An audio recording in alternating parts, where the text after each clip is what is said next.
Aore whengai tātou ma le tātou sauninga o le Leoleo Taeao. E iai le folfolanga ua tu ina mai o te folafolina atu le tātou ngaruenga asfitu sa moa tu tō tasi le lalolangi atoa. O le atoe amataina tātou sauninga lotu i afiafi. Toe whamanatu atu ai lea, o le atoe amataina tātou sauninga i lotu afiafi. Peitai nei Taeao vi ia le lofa o le atua. Malona ngarelei o le alofa lea o Iova ua le whaaumatia ai tātou. Ona ua le mawai o lona alofa muti vale. E fau mai ia i taia uma. E tele le whaamaoni o le atua. Whaaftaile nei Taeao le alofa o le atua malona ngarelei malanta itainga. I lo tau soifua ma lo ne yola o na ofia lea e whaatalofa ma whaafeilo i atu. I lau sunga i taitai au pasta wili papu ma le ainga. Whaamalo on sai. Whaamalo le tawivi. Whaatotoa mai le atua i le ngaruenga ua walau inai lo soifua. Whaafeilo i atu lea lau sunga le taitai au wili papu ma le ainga. Ia mai se sui o komiti mamalu lau sunga. Pasta ia feta mas pau, au tustusi, e mas foi lau sunga pasta ata tanuvasa o le te oloa. E mai se teitai o tātou mta ngaruenga i tue whao le ngaruenga asfitu sa mua tutotasi o e olo o tutu mai matangi olo, whaamalo le o tau puno wai. Whaamalo re ngarulue, mo le atua mana ngaruenga, e maise lau whai ngaruenga whai whiau, whai ngaruenga malo, manu malo, ia taina ne fōi whai tua lau whai ngaruenga, ia e maise le kālesia po le loa o le kālesia atoa aso fitu sa moa tuto tasi. Nei Taeao, o te wala watu o le a tātou tāpua i le atua nei Taeao le amtaina nei sauninga, i le pese ua saunia e le au fai pese. O le papa Yesu e ua fai le nama Faamoemoe i lo matou nei le lava. Ua Atiina'e Le Faamoemoe i le mali.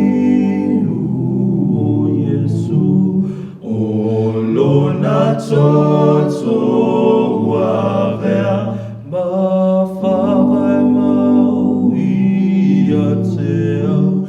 O le papa Yesu e ua fai le nama Faamoemoe i lo matou nei le lava.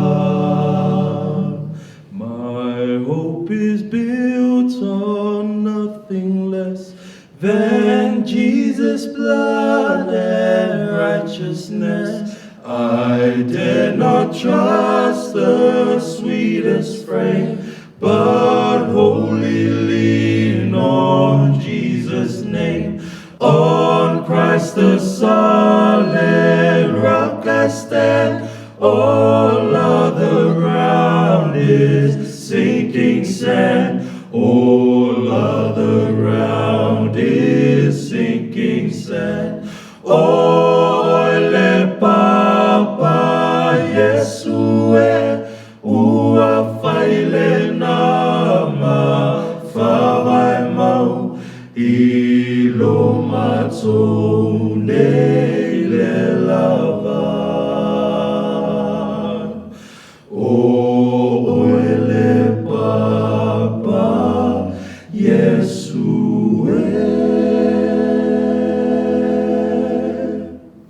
O le a ou saunia le tātou te talo ia o nā mataina leo le upu o le fionga le atua i le nei Taeao. Lo mātou ta māpa i aele o fio le langi, whaaftai le awanoa, o mwhai o na maua e lau e kālesia e maise lau au auna whaatau waa o le a whaaleo ina lo finangalo le nei Taeao. o te manau mia le pai mai ma le whaatumuina o lau au na vai mo le whaatau vai le mano lo wanganga pa ia mo le fola ina o lau fionga pa ia le nei Taeao whaamanuia le whaafungaanga a lau e kalesia ia vi ia lo usua whae whaavavau lava. Amen.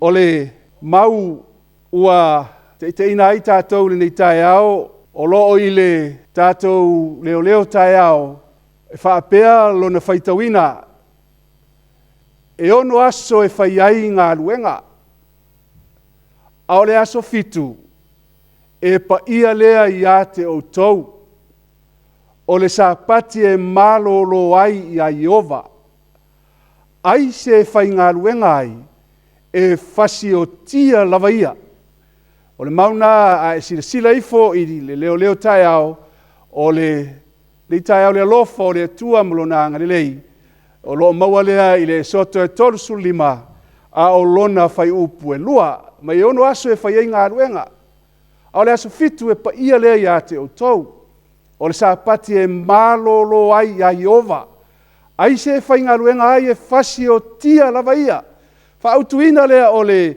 wheau i le nei Taeao e le o se sapati a le lotu aso fitu Samoa tutotasi e le o se sapati a le lotu aso fitu Samoa tutotasi a o le sapati ai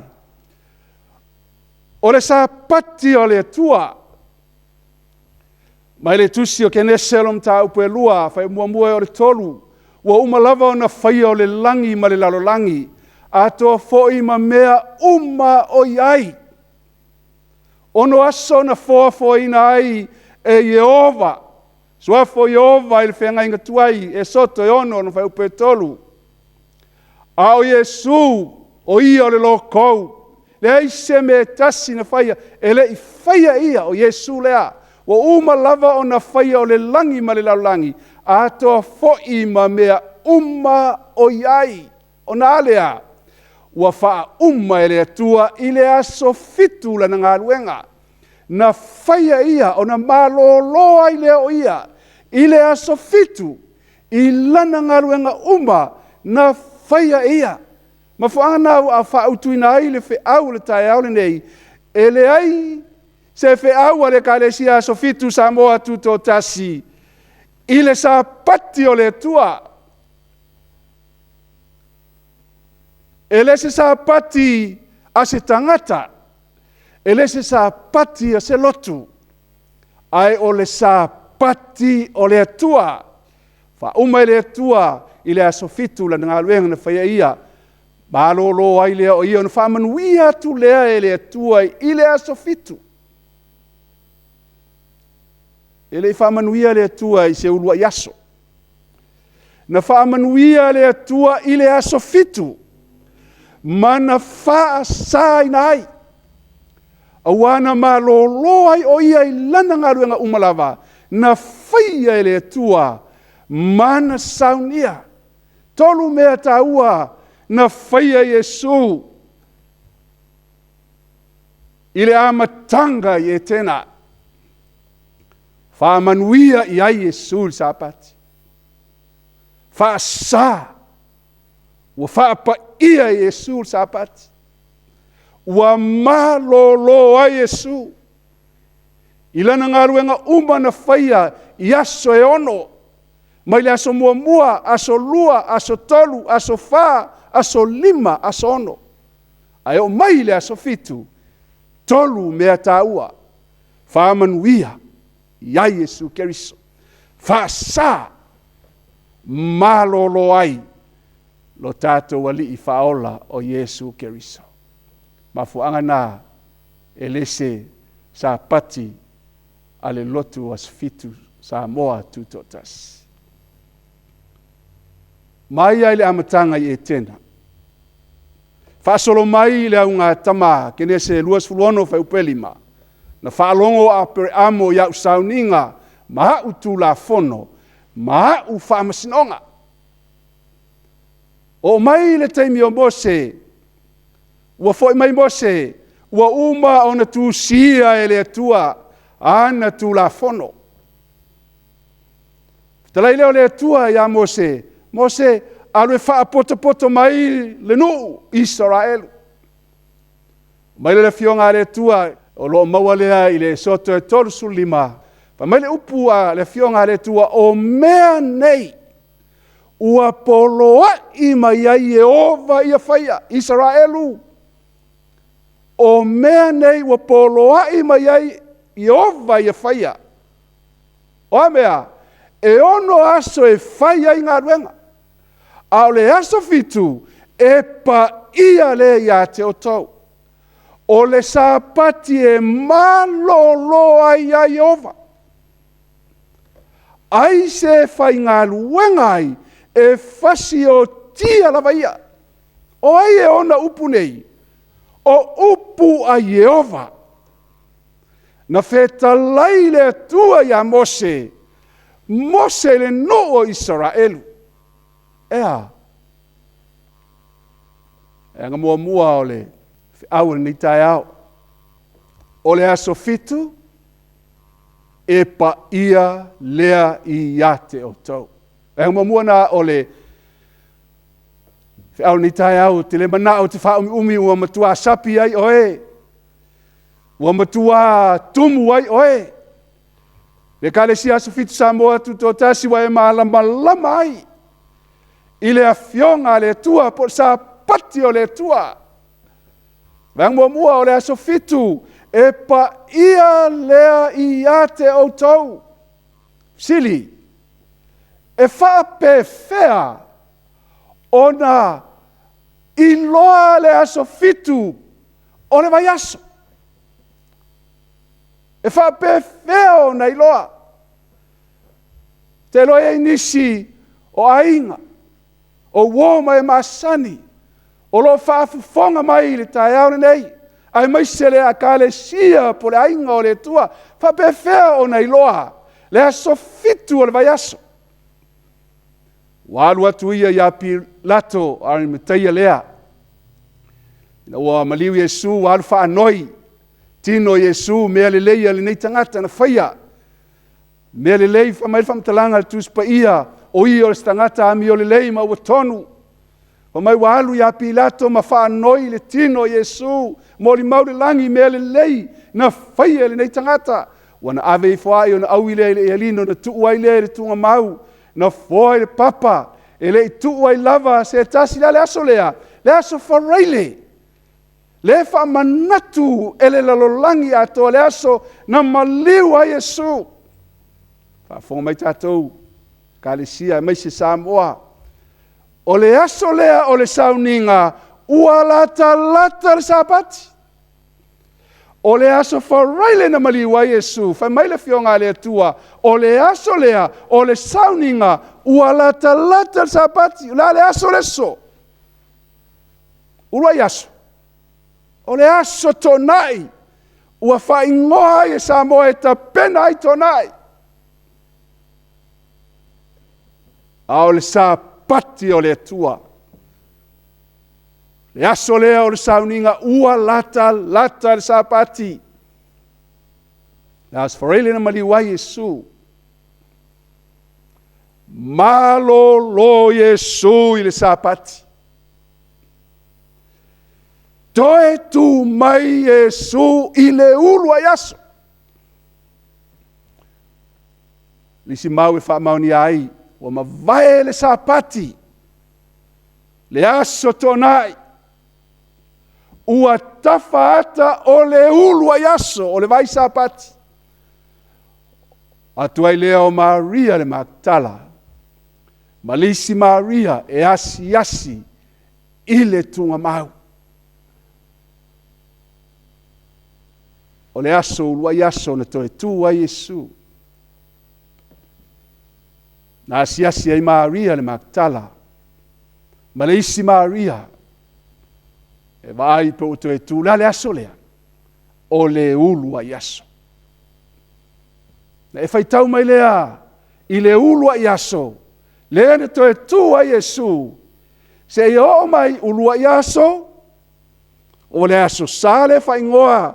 O le Sunday, aso ulua i aso ngafua, aso lua, aso lulu, aso tofi, aso faraile, aso tonai, o le sa pati lea, ia Yehova le tua.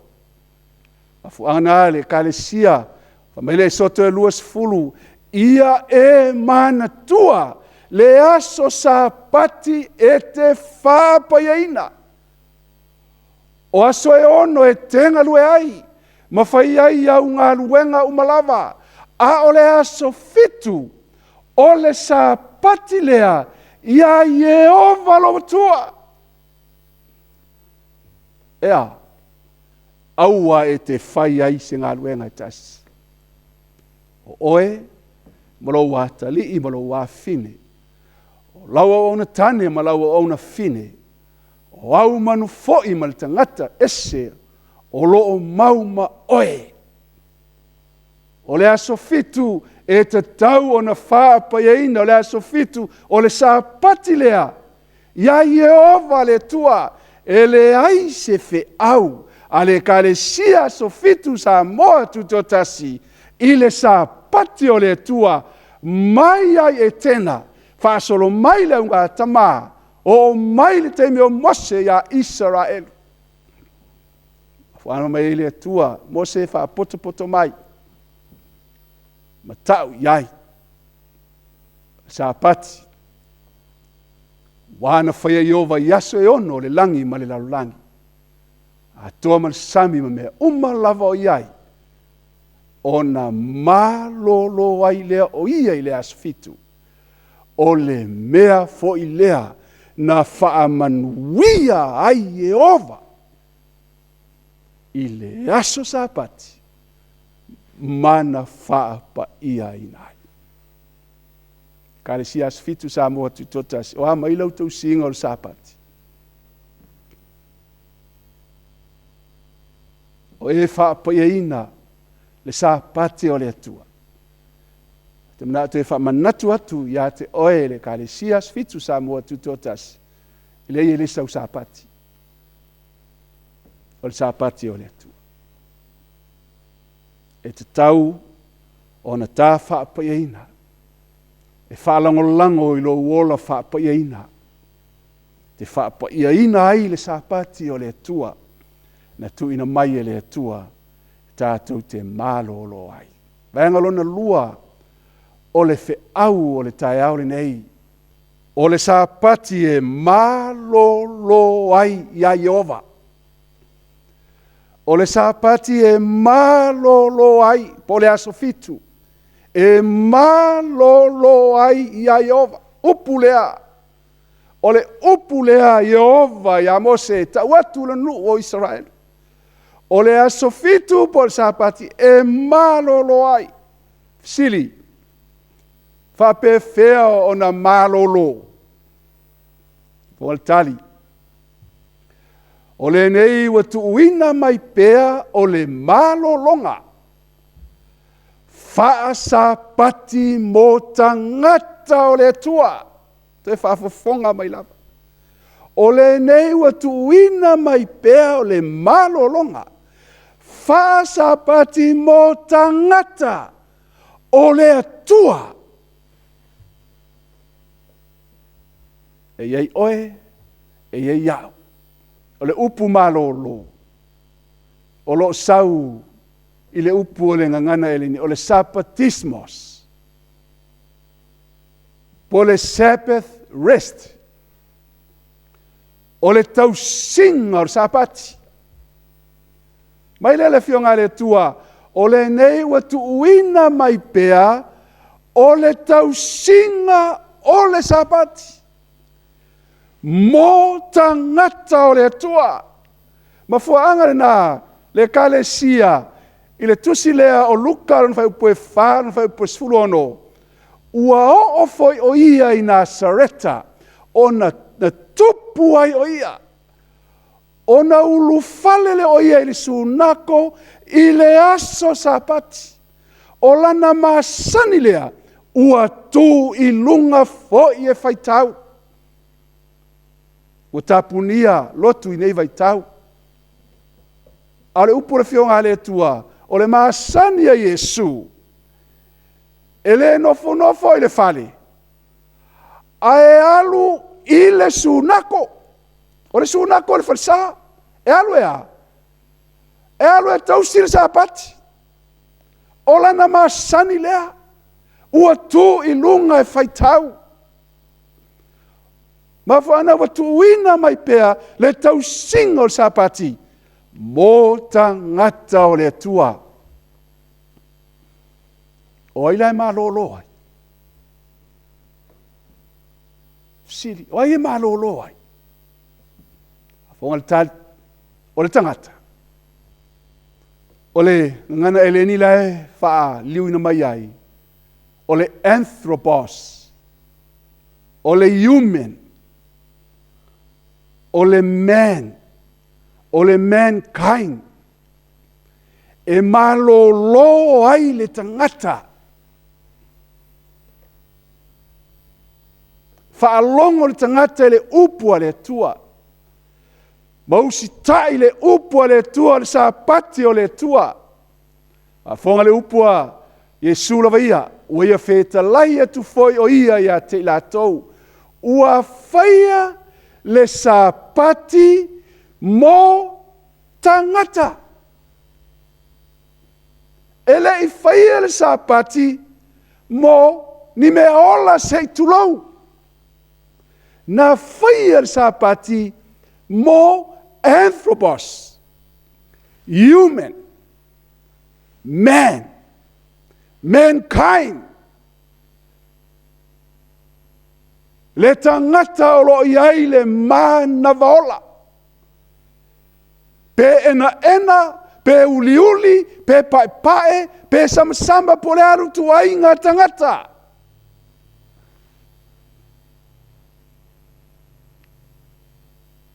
Na whaia le sapati mo le tangata. Aua le whaia le tangata mo le sapati. Le whaia le tangata e soli ai le sapati. Le whaia le tangata e kuka ai ana mea tau mawha le sapati.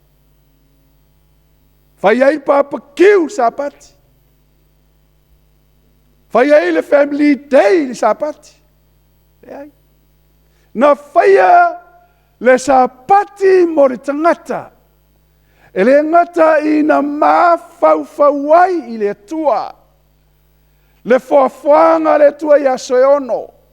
Ai wa mai wa malolo ai. Le anthropos. Wa malolo ai le tangata. Wa alu ai le tangata I le lotu. Tausi ai le sapati.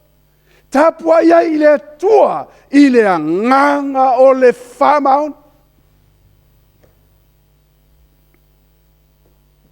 Nei lao le ata li o le tangata. O lea li I lava lea o le sapa. O Yesu. O ia. E ona le sapa. E ese Yesu. Ese le sapati o le tua. Whaia la. Le sapati mo le tangata. Te le tu e tau whamatalatu e whaafonga I lupenga ta whailangi. E malama atili ai. E le isoli e Yesu le sapati. Ma te rom tau pus fulua. E tua ina ai Yesu le au utaia. O me wa soli. Yesu o fe sili. Sili le mamoe. Tua te ifo vifo le lua. Pe sili le tangata le whaamalolo. E le isolia la Yesu le sapati. A e whaima Yesu e tatau. O na anga le lei. I le sapati. Na whai sapati fisili, na whai sapati mo na Israel. Tali. Ile e soto le tosu tasi no whai upos fuluono. Ia tausi el whanaunga Israelu le sapati e whai ma sapati ia o tau tupulanga amuli. O le whea ngainga e whaavau. O le ingoa lea na whaasuafa matai ai. E le angelu ia kopo ina walafi whanga tua. Iakopo ma le angelo. Ma le tusa kenese tos fulua. I le to ta ua lo wingo Iakopo. Ao Israelu. O se ua finau I le tua. Ma ua manu malo. So se tasi e talitonu le upu le tua. Fatua tua ma salamo. Ma talia le upu moni le tua. Ma ua ola I se olanga manu malo. Ua ta ua o ia o le feangainga e le motusia. Israelu. Whaleanganga. Kalatia tolu lua sufitu lua sulwalu. Wa o tau umalawa na papa tisoina I a keriso. Ua o outou o ofu ia keriso. E leo iai se utaia. Whafonga. E leo to iai se utaia. Aia, o le wheangainga le whaavavau. O le tausinga le ngata ia Israelu tino. Au tātou Israelu whalenganga. O le tupulanga muli o le wheangainga e whaavavau. O le wheangainga e le motusia. E iai oe ma. Mai o leo to iai se utaia. Se Israel po se eleni. E leo iai se polonga. Po se saoloto. E leo iai se tane po se whawhini. Aia. Ua tasi lava o tau uma. Ia ke riso Yesu. Le ngata mai ai le amatanga I e tena. Fasolo mai le unga tama. Fasolo mai a Israelu tino. Mai a Israelu falenganga iai oe mau. Whengainga le motusia. E whaavavau tau le perpetual covenant. O oe mau le Israelu falenganga. E te tausia mo tausia le sāpati o le tua. Vang muli. Ai se whainga luenga ai. E whasi o tia lava ia. O ie ona upu ia Samoa. Se upu se lotu. E le ai. O le upu a le tua. E le ngata whamai e pa ia malolo ai. A whamai. Ai se whainga luenga ai. E whasi o tia lava ia. Ia whafonga. Na whasi o tia le atua. Se tangata I le whengainga tuai ina ua soli sapati. Na whasi o tia le atua. Ia whafonga tusi o numera mtau po sulima. A olona whai po tos fulu. A le tangata na te whaia se mea ma le whaamawalunga I luang sala na iai. O le anga sala ma le se. A anga sala le tangata ma le se o naru lea. Ave, lana manu le mamoe o si ai le taulanga mo le whaamangalo ino ana anga sala. Ai ai tangata e whaia se mea ma le whaamawalunga. Whaafonga le upua le tua. Al tangata na te whaia se mea ma le whaamawalunga. Po se tangata moni o le nuu. Po se tangata ese. Ua whaia e ia o Iova. Whaafonga. Whaia e ia o Iova. Aisia, langa o Iova e ona tu la whono sifurua le tua. E hawhia ai ma le sapati. Ia wawai ese ina lea tangata I lona nuu. Wawe ino sia ia le upo Iova. Ua solia fo ia lana polo inga. Ma whaana le kalesia. E lese sapati o le kalesia spit Samoa tutotas. Po ai lava le tangata, po le hale lotu. O le sapati o le tu. E matuava vai e seina le tangata. E ia te ia lava. Lana anga sala. Si lo lea le tala lea. O le mena tupu. Ma whaana whamaiei le tua ia mose mose. E whasi o tia. Le tangata e soli lo usapati. Sai le vaur whanau ngā Israelu wai loa I la tau tangata na whai seu le asu sapati. O I la tau fo ina I loa o ia o whai seu. Pule o whai seu o le whai whawhie. Sai le valfna nga Israel wa ilo ila tol tangata na faiva fie. Ile aso sapati.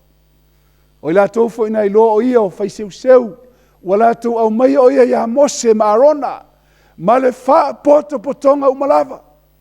Wa tai mai. Ma vatu ya Mose ma Arona. Nga tau maua. O faiva fie ile aso sapati. Vafonga. Whetarai mai leo Yehova ya Mose. E matua fasi o tia le tangata. E whetongia o ia I maa. O le wha poto potonga uma I tua o le tongala wapi. O na taita ina leo o ia e le wha poto potonga uma I tua o le tongala wapi. Malato whetongi ia te ia I maa. O na oti ai lea o ia. E pei o na polo ai mai ai. O Yehova ya Mose. Na fonga. O na polo ai mai ai lea. O Yehova. E leo fai mai. O se lotu. Ea. Taita ina lea o ia e le wha poti potonga uma I tua o le tonga la wapi. Ma lato whetongi ia te ia I maa. O na lea. O na oti ai lea o ia. Na whasi o temos. O le polo a inga le tua. O le polo a inga le tua. E tau mai a Mose. E ave I tua tongara ma whetongi ma. Woti ai. Ai sea. Ua whamau lunga I le opua le tua. O le anga salama le vai vai. Iona pou a ma vai. Ave la manu le whai taulanga. Taulanga ma le toto I tonu le whaltafa. Ai anga salama le whamau lunga. E te tele tua I e whamau lunga. Ai fo ina lo na lofa tu noa. I e whamau lalo. Sioti ai. Ma fuanga le na. E kale sia. Toe au mai ai le whiau. La le whiau. Tu si o mātai o lo mtau pue luas fulmar wha. Ao lona whai upus fulmar wha. Wa fonga la whai tauina e tala ina atu fo ile nei tala le lei. O le maa lo ile atu lau uma. E whai mamoli mau. Wana amai ai le whiau. Ia te oele a ingo le tua. E te tā lai le whiau. E le na whai whiau e veina le whiau. Toa ina, tia kono, o le tamaha, o le tina. E a veina le whiau, le whiau. O le tala le lei o le malo. E le se tala le lei a se lotu. Ana le kalesia. Toa mai e le whiau. O i e le fisili. Whape whea ule au te sori sa pati au le lava o te ola. Tali. Le nei se a ea se tātou upu, tātou tino nofo pēa I le angsala. Ina ia whaatele eile lo whatunoa. Aua nei whapea. O I tātou oti la le angsala. Whape whea na tātou ola pe iai. O e maua le avanoe te soifua ma e ola ai. Talia le upu ale tua. Usitai le upu ale tua. Upu ale tua e whalango iai lo soifua mo lo. O le whalango i le ola o lo. Oere tamaha, oere tina. Ia e maise le whanau. Whana te mai e le whiau lea. Ina ia tā lai le tala lei. Whai mamori mau. O na o mai ai lea o le ngata anga o le lalolangi. Whiau lea. Au angel mua i o tō mātatau I le tua. O mai le tu aso. O lana whaamisinonga we sila fia, pa pa pelonia, ai tele wa ia whainu inu umo le uwaino le to sa I lana whaita. Ai se tasi e ifo le manwhi ai. Le tautala I stangata, tautala le pule. Tani elu e fitu, wharinga sifutolu, wharinga sifufa. Wharinga sifuvalu. Se tasi e ifo le manwhi ai, malona whaatangata. I leo tautala, I stangata po le kare au, tautala le pule. A roma pope mau malona whaatangata. Tu whaatasi nei lotu. Kale sia ma le malo. Mai ai se tasi e ifo iai. Matalia le whailonga, le hara whailonga. Lona sa. Mai e inu lava ia. I le uwaina o le toa sa o le tu. Wai malama le whea ma whana na wala awai oe Samoa. Le kale sias fitu Samoa tu to tasi. E tala I le tala lei pe whaima mo le mau. Whafonga le upua le tua. Le aso e fio ma ia Yesu. On sai mai. Le itia umar wheau. Au te wawe alu e whaia unga haruenga. Ko itia umar wheau. Lua te Salonia. Mua pe ia te o tau fo e pua ngaina. O le mapusanga whaatasi mai mātou. Pe a whaalia le li o Yesu mai le langi. Whaatasi ma angelu o lona malosi. I le afi mule aso e fio mai ia Yesu. Whaafofonga le kalesia. Ai mai se ainga, wo mai masani. O le whaafofonga mai. I le afi mumu. Na te tau I masui. Iai. I e ua le iloa le tua. E ua le iloa e mamalu. E ua le whailonga ina. E le iloa le tua. E le ana I le tala le lei. A lo tātou alii o Yesu Keriso.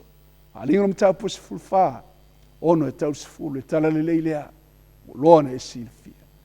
Whaasala ina I la tau le whanonga e whaavavau. Ia te amaleli male mamalu o lona malosi. Aso e fio mai a Yesu. Le e fsiripu la le lotu. Le lotu ai. Le wai a te ia lea. Wai a te ia lea. Le leo ia te ia lea. E leo ia te ia. Le ola e whaavavau. A whonga le maumulimuli. La hunga Peteru. O mai le vaenga e tusa ona sili. O lo mātou ana I le tua. I lo mātou ana I tangata. Ai whaafonga I le upua le tua. E sili lo tātou usi ta I le tua. I lo o le mea e whaima I le tangata. Whai longa le tua lo na sapati. Mai ai e tena. E tau I le langi fau ma le lalo langi fau. O le aso sa. Po le ulua I aso. O le whai longa lea tangata. Taeao nei. E fili ai. E kōle wala aua le tua lo soifua ma lo uola. Sili lo tātou ana I le tua. I lo tātou ana I le mea whai mai e tanga. I le si sa pati a le lotu as fitu sa moa tutotas. Ai o le sa pati o le aso fitu. E pa ia lea ia I tātou e tau on tātou whaapa e. Tau on tātou malolo ai. Tātou o ai le lotu. Tāpua iai I le atua I le anganga o le whamau. Upo le atua. Ai se whaingalue ngai e whasiotia lawa ia. Whengainga tuai. E o tātou wola nei. I le maa lo le alofa tūnoa. Le alasa tātou upu. Tātou te nofo pēla I le angsala. Tātou te fia I pēa I le angsala le soli o sāpati o le tu. Se fulu tu la fono o le tua. Na whana mai lia ane sufasu lima. A whai e te alofa mai a tea. tausi mai ia poloi. Kalisia fitu sa moa tutotas. O le fe au na ili ni tai. Ma te whapeane ili ni tai au. Yesu e. O au le nei mo e. O au le nei mo e. O te fia iai le na aso. O te fia iai le na tai au. Ile aso i matala i le langi. A ea fio mai. O te fia iai le na tai au. O au maro tō lua ma lau whanau. Whapena foi oe. Whapena foi lo ai. Whapena foi oe sa mōlo e whafonga mai. Ua whitau ai. Lotu. Ai leo se lotu lea le afio. O Yesu lea. O le afio mai. E fio mai. E luai alanga. Maungai ma papa ma fuli mai. Tanu mai mātou ai si le whanga sisi. Ao leisi alanga olo mātou a tualene. Ua lewa o na mātou whatalia na te whao la ina i mātou. O le a o whai wina i le tatara. Lo mātou ta māpa i aele o fio le langi. Ua whao maina le ngā luenga ale tangata. Ai whaalangolango le ngā luenga lou lava ngā upaia. Lo faleli ie whaamanuia i lau ngā luenga i le laulangi atoa. Ai maise e mātou ainga wō mai e māsani o lo whaafonga fonga mai. Whaamanuia i lau au auna te tai au au. Nane lau au whai ngā luenga. Mai mātou umaleli ie i a fo i atu pēa lo vi inga nei se ia o i le whaavavau e whaavavau lava. Amen.